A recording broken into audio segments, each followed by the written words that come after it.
Assalamualaikum warahmatullahi wabarakatuh. Sebelumnya, perkenalkan saya Windadia Pratiwi dengan NIM 24520000168. Di sini saya akan mereview salah satu cerita rakyat dari Jawa Tengah yang berjudul tentang Joko Kendil.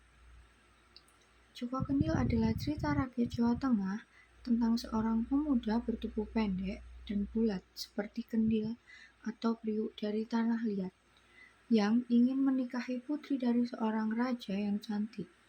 Karena ketulusan hatinya, kutukan fisik Joko Kendil hilang setelah pernikahan.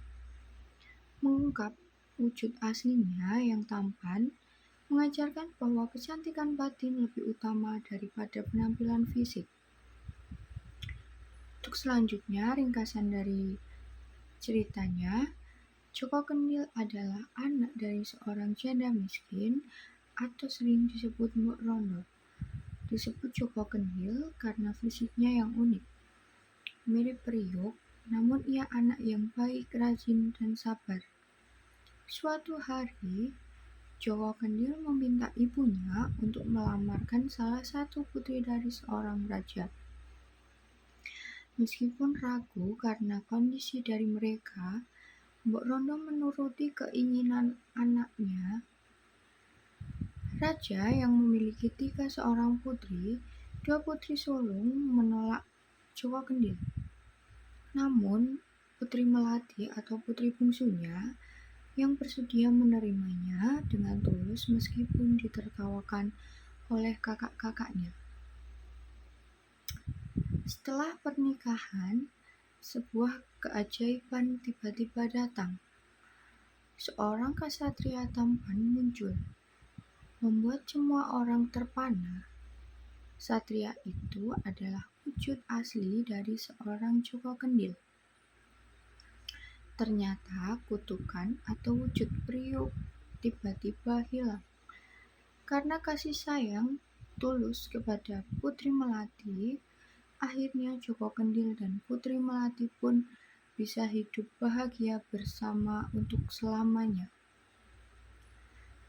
Untuk selanjutnya, pesan moral yang terkandung dalam cerita Joko Kendil ini, cerita ini mengajarkan untuk tidak menilai seseorang baik dari rupa luar atau fisik, menghargai ketulusan, kesabaran, serta kebaikan hati.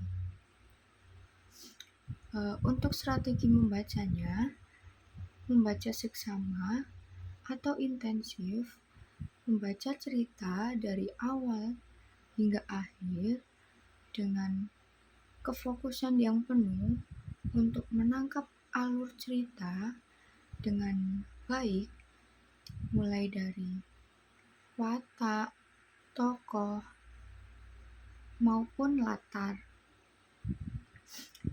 Teknik membaca yaitu teknik SQ3R, yaitu teknik membaca mendalam yang dirancang secara sistematis agar seorang pembaca dapat memahami dan mengingat isi teks dalam jangka waktu yang cukup lama.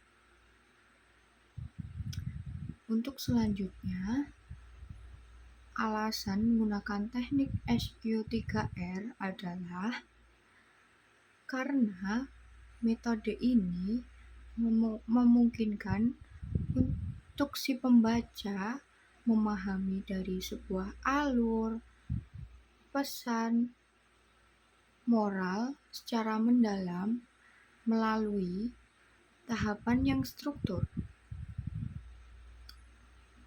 Dengan membangun pertanyaan di awal, si pembaca menjadi lebih fokus dalam mengikuti perjalanan tokoh dan mencari jawaban